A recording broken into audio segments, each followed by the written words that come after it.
La mayoría de nosotros habremos escuchado hablar del Triángulo de las Bermudas, una extraña y anómala parte del Atlántico a la que se asocian numerosos fenómenos extraños y también desapariciones. Al igual que el estrecho de Bass, frente a las costas de Australia, este triángulo de agua entre Miami, las Islas Bermudas y San Juan de Puerto Rico tiene un pasado oscuro pero intrigante. Y lo que es más, aún se desconoce qué causa estas anomalías y por qué. Algunos creen que el área bajo las aguas alberga un portal de algún tipo, transportando a cualquiera que quede atrapado en él a otra dimensión o incluso a otra parte del universo. La actividad regular de los ovnis podría respaldar esta afirmación si asumimos que estos viajeros cósmicos también usan el portal. Otros apuntan a un vórtice de energía de origen natural u otra anomalía magnética o gravitatoria que arrastra los barcos o aviones hasta el fondo del océano, tal vez incluso por debajo del lecho marino, si tienen la mala suerte de encontrarse en la zona durante una oleada de dicha energía. Algunos incluso afirman que la zona fue una vez el hogar de la Atlántida y que esta anomalía fue responsable de la destrucción de la isla. El misterio tiene oscuras historias que claman ser contadas. Yo soy Paul, y esta es una de esas historias. Tal vez uno de los relatos más intrigantes relacionados con el Triángulo de las Bermudas, y posiblemente uno de los más importantes, es el de Bruce Gernon. El 4 de diciembre de 1970, Gernon, un piloto experimentado, realizaba uno de sus vuelos regulares sobre las Bahamas con origen y destino en la isla Andros. Eran las 3 p.m. cuando Gernon, su padre y un socio, Chuck Lafayette, partieron del aeropuerto de Andros camino a Miami. Poco después, todos pudieron ver una nube elíptica que flotaba a unos 200 metros sobre la superficie del agua. Estaba alrededor de 1 kilómetro delante de su avión. Llamaron por radio a la torre de control de Miami para informarse de cualquier condición meteorológica adversa. La respuesta por radio fue que todo estaba totalmente despejado. A medida que avanzaban hacia su destino, la nube parecía ir en aumento. El avión subió a unos 1000 pies, luego 2000 y después 3000. Todo el tiempo, la nube se hacía más y más densa. Finalmente, a los 11.500 pies sobre el nivel del mar, el avión salió de la niebla y se encontró en un cielo despejado. Sin embargo, cuando Gernon miró hacia atrás, la nube tenía ahora una forma anormal, como un semicírculo gigante que se extendía alrededor de la nave. Moviéndose a 400 km por hora, el Bonanza pareció dejar atrás la extraña nube arremolinada. Luego, a medida que se acercaban a las Islas Bimini, apareció otra extraña nube. Y lo que es más, el pequeño avión de pasajeros, todavía a unos 150 kilómetros de Miami, estaba a punto de dirigirse directamente hacia ella. Esta vez la nube parecía mucho más grande, parecía extenderse hasta unos 20.000 metros, posiblemente más. Sin embargo, lo inquietante era lo que se veía debajo de ellos. En su informe del incidente, Gernon recordaría lo siguiente: cuando nos acercamos a pocos kilómetros de ella, vimos que parecía emanar directamente de la superficie de la Tierra. Temiendo verse envuelto en una tremenda tormenta, Gernon pensó ver un pequeño túnel en las nubes. Se dirigió hacia él lo más rápido posible. En cuanto el avión entró en el túnel, se formaron extrañas líneas, y la nube que rodeaba al avión pareció arremolinarse. Las nubes que les rodeaban eran extremadamente oscuras, y aunque no había relámpagos, se provocaron varios haces de luz blancos. Según Gernon, cuanto más avanzaban por el túnel, más intensos y resplandecientes se volvían estos haces de luz. El hombre también afirmaría haber experimentado algo parecido a la gravedad cero durante un breve periodo, mientras el avión se encontraba dentro del túnel de nubes. Mientras tanto, en el aeropuerto de Miami, los controladores de radar ya no tenían la confirmación del avión de Gernon, simplemente había desaparecido del monitor. Gernon tenía la sensación de que el túnel en el que se encontraban era el mismo del que habían escapado al principio, y de que la nube cerca de Andros y la nube cerca de Bimini eran en realidad extremos opuestos de un mismo cuerpo en forma de aro. Todavía volando directamente hacia el túnel, el hombre advierte de repente una abertura en forma de U a su oeste. Al darse cuenta que podía ser su única oportunidad, giró el avión en dirección a la forma de U, continuó en esa dirección y de repente todo a su alrededor era cielo azul. Cuando su avión finalmente despejó el resto del túnel, pudieron ver cómo se contraía detrás de ellos, casi como si se estuviese cerrando sobre sí mismo. Gernon, que seguía empujando para librarse de sus garras, echó un vistazo a su posición. Después de volar durante algo más de media hora y de pasar unos 20 segundos en el extraño túnel de nubes, Gernon esperaba ver la costa de Bimini debajo y delante. Después, cuando la niebla se disipó por completo, pudo ver las doradas arenas de Miami Beach. La torre de control de Miami confirmó su nueva posición en el radar. Desde que entró en el túnel frente a las costas de Bimini hasta que salió de él, a menos de 160 kilómetros en el cielo de Florida, solo habían transcurrido 20 segundos. Era como si el túnel fuese una especie de agujero de gusano. En total, Gernon había guiado a su avión poco menos de 470 kilómetros en 47 minutos. En su mente sabía que era imposible.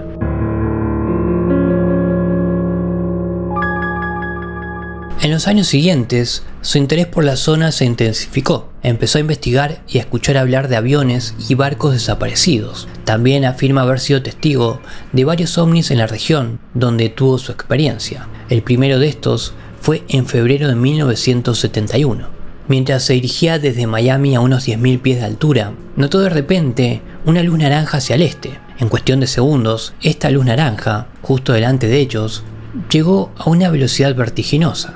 Tenía forma de plato metálico anaranjado con masa sólida y unos 100 metros de diámetro. Gernon cambió su rumbo para evitar una colisión. Cuando miró hacia atrás, la nave había desaparecido. El ovni seguía la misma trayectoria que él había seguido durante su encuentro en el túnel.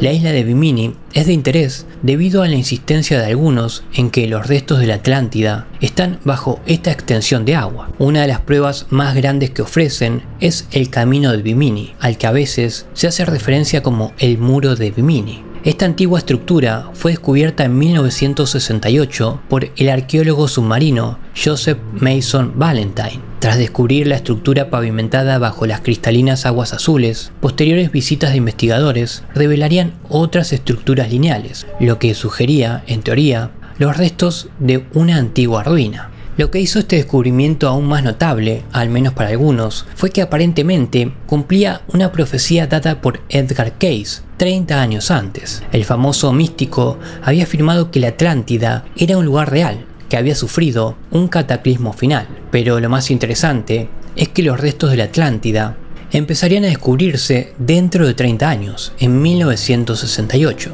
De hecho, su predicción fue bastante acertada cuando dijo: una parte de los templos aún puede ser descubierta bajo el limo y el agua del mar cerca de Bimini, en el 68 o el 69. Quizás merezca la pena mencionar las afirmaciones de Ray Brown, quien afirma que existe una antigua pirámide bajo el agua cerca de Verde Island. Según Brown, mientras buscaba galeones hundidos, notó cómo sus brújulas y equipos de navegación empezaban a funcionar mal. De repente, él y sus colegas observaron una enorme estructura bajo el agua. Se sumergieron unos 40 metros y en el fondo del agua había una pirámide que resplandecía como un espejo. Había una abertura que conducía al interior de la estructura. Nadó dentro y pudo ver un fantástico cristal, sujetado por dos manos metálicas. Consiguió sacudir el cristal y animó a sus colegas que se marcharan. Por cierto, Brown se negó a revelar la ubicación de la pirámide. Aunque hay varios relatos de aviones que se desvanecen en el aire o de barcos descubiertos surcando las aguas sin tripulación, también hay relatos de lo que parecen ser testigos que describen una visión en otra dimensión o tiempo. Por ejemplo, un caso similar al de los aviones fantasma de Derbyshire, Inglaterra. Cientos de testigos declararon haber visto impactar un avión en las aguas de la costa de Daytona Beach el 17 de febrero de 1935. Inmediatamente después, se llevó a cabo una búsqueda exhaustiva en la zona. Sin embargo, no apareció ni rastro de los restos. 40 años después, en julio de 1975, la embarcación New Freedom se encontraba sola en las aguas del interior del Triángulo de las Bermudas. A su alrededor, una tormenta electromagnética sin lluvia hacía estragos. Uno de los tripulantes, el Dr. Jim Thorpe, fotografiaba y documentaba el incidente en la medida de lo posible, y se las arregló para capturar una fotografía en particular durante una poderosa explosión de energía. En la imagen, la explosión, fuera lo que fuese, era claramente visible. Sin embargo, un poco más allá, casi al otro lado, había una nave cuadrada. Todos los que iban a bordo afirman que estaban solos en el mar en el momento de la foto. ¿Había fotografiado una breve puerta a otra dimensión o tiempo? O tal vez ellos mismos se encontraban temporalmente en esta dimensión alternativa debido a las ráfagas de energía de la tormenta electromagnética. Quizás uno de los incidentes más extraños es el de Helen Casio. Una tarde en su Cessna 172 se dirigió a la isla de Turcas, en las Bahamas. La torre de control de la isla turca, que esperaba su llegada, se sorprendió al ver que el avión llegaba a tiempo, pero no aterrizaba. En su lugar, continuó volando en círculos sobre su cabeza. La torre de control intentaba comunicarse, pero parecía que Casio no podía escucharles. Sin embargo, ellos sí podían escucharla a ella. Por radio sus voces decían: debo haberme equivocado de dirección. Eso debería ser las Islas Turcas, pero ahí abajo no hay nada. No hay aeropuerto ni casas. La torre de control enviaría varias señales a su avión, así como comunicación directa por radio. Todas fueron ignoradas, o más probablemente nunca recibidas por Casio. Poco después, la voz desesperada de la mujer pregunta: ¿no hay forma de salir de esto? Los que estaban en tierra vieron cómo el Cessna se adentraba en un espeso nubarrón. Eso fue lo último que se vio del avión o de Helen Casio, y no hubo noticias de ningún accidente en la zona. Una búsqueda no reveló nada que indicara lo contrario. En un incidente realmente extraño, parece como si dos dimensiones se hubiesen fusionado temporalmente, aunque el espejo era aparentemente unidireccional, ya que Casio parecía ver un paisaje muy diferente del que veían los cientos de personas que observaban su avión. Aunque la alucinación podría explicar la perspectiva de Casio, aunque es poco probable, no explica cómo ella o su avión se desvanecieron en el aire. Más recientemente, dos relatos de ovnis parecen muy similares a la descripción del ovni presenciado por Bruce Gernon.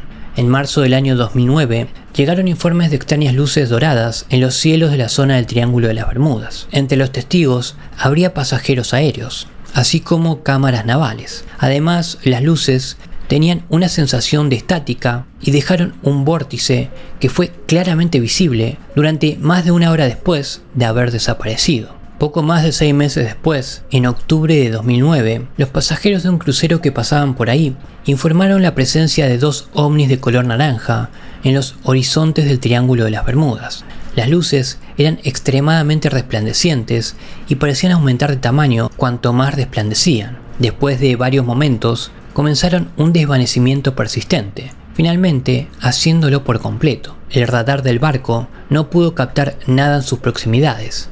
Quizás sea interesante que las luces se desvanecieron gradualmente en lugar de desaparecer en una explosión a gran velocidad, como suele ocurrir. En el año 2014 se produjo un incidente muy similar en circunstancias casi idénticas. Sean cuales sean las razones de los misterios de la región del Triángulo de las Bermudas, continúan hasta hoy en día. Ya se trate de un fenómeno natural o de una puerta para visitantes de otro mundo, los informes seguirán llegando. Quizás merezca la pena recordar lo activo que es Puerto Rico en actividad ovni, y si los restos en y alrededor de las profundidades acuáticas del Atlántico son los de la antigua y legendaria civilización de la Atlántida, solo un estudio más profundo e imparcial lo podrá probar, y entonces podremos seguir avanzando para encajar las piezas del verdadero rompecabezas de la historia de la humanidad.